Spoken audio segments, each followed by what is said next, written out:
On slide 1, practicing cultural humility in diabetes education, applying CLAS standards for safer, inclusive care. Hello everyone, and thank you for joining me today.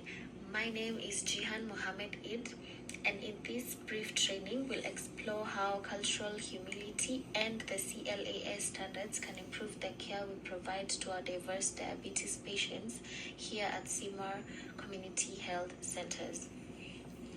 Slide 2, learning objectives.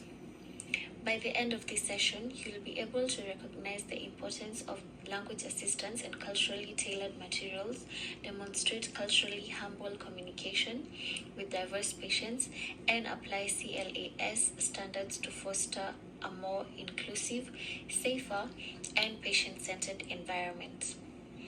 On slide 3, what is cultural humility? Cultural humility is an ongoing process of self-reflection and lifelong learning. It means acknowledging our patients as the experts of their own cultural beliefs and recognizing that no matter how experienced we are, there will always be things we don't know. This mindset fosters openness and mutual respect. On slide 4, why cultural humility matters in diabetes care. In diabetes education, cultural humility is critical because health literacy levels differs by language, immigration status, and acculturation.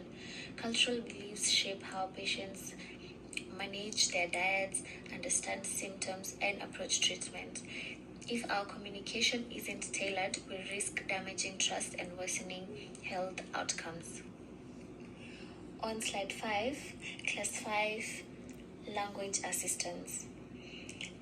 CLAS Standard 5 emphasizes offering language assistance services to patients with limited English proficiency.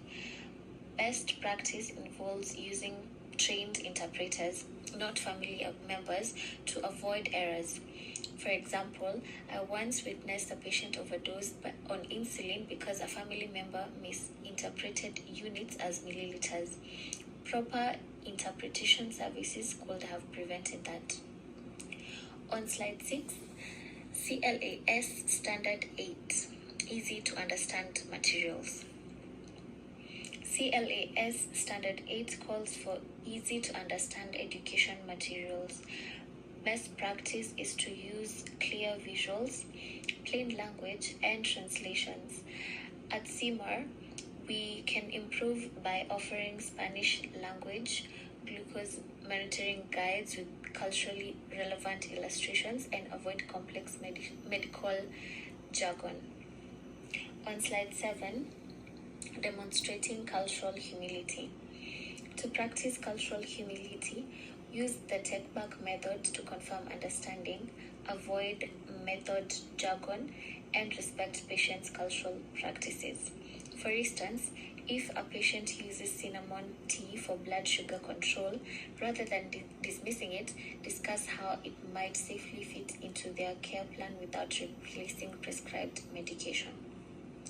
On slide 8, how this improves patient safety and health outcomes.